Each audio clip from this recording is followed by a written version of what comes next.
Police report na sawi po ang isa sa nagbangga po na or isang biktima na nagbangga ang kotse at motorsiklo sa San Jacinto, Pangasinan. Para sa detalye ng balitang yan, kasama natin Idol Joanna De Vera.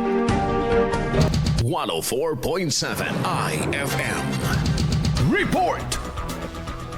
Nasawi ang 22 anyos na driver ng motorsiklo habang sugatan ng 19 anyos na angkas nito matapos ang insidente ng banggaan na kinasasangkutan rin ng 46 anyos na optometrist na siyang nagmamaneho ng isang pulang sasakyan sa kahabaan ng National Road sa Barangay Gibel, San Jacinto ng April 19, 2026. Sa isinagawang paunang investigasyon at base sa kuha ng CCTV, napag-alamang umatras ang pulang sasakyan mula sa isang compound at pumwesto sa northbound lane ng kalsada habang nakaharap sa silangan at naghahandang kumaliwa patungong bayan ng San Jacinto. Sa nasabing pagkakataon, nabangga ito ng motorsiklo na papunta naman sa hilagang direksyon. Sa initial na investigasyon po ng ating kapulisan at based na rin po sa CCTV footage na nakuha sa Barangay Gibel, San Jacinto, Pangasinan, itong vehicle 1 po, which is the Toyota Rush, ay nag-execute po reverse motion coming from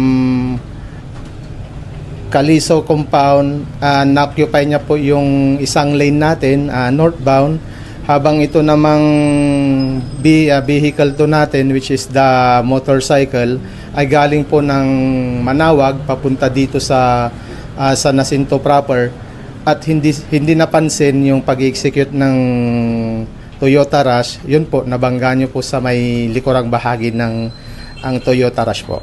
Ayon pa sa ulat, hindi nakasuot ng helmet ang rider at ang angkas ng motorsiklo at kapwa nagpositibo sa alcohol breath test. Sa kabilang banda, negatibo naman sa naturang pagsusuri ang driver ng pulang sasakyan. Agad na isinugod ang tatlong sangkot sa insidente. Sa kabila nito, idiniklarang dead on arrival ang driver ng motorsiklo ng doktor. Samantala, patuloy pang tinutukoy ang kabuang halaga ng pinsala sa mga sangkot na sasakyan habang hinihintay na lamang ang desisyon ng pamilya ng nasawi kung magsasampa ito ng kaso. Kasama mula rito sa IFM Dagupan, ito sa Idol Joanna De Vera, Tatak IFM.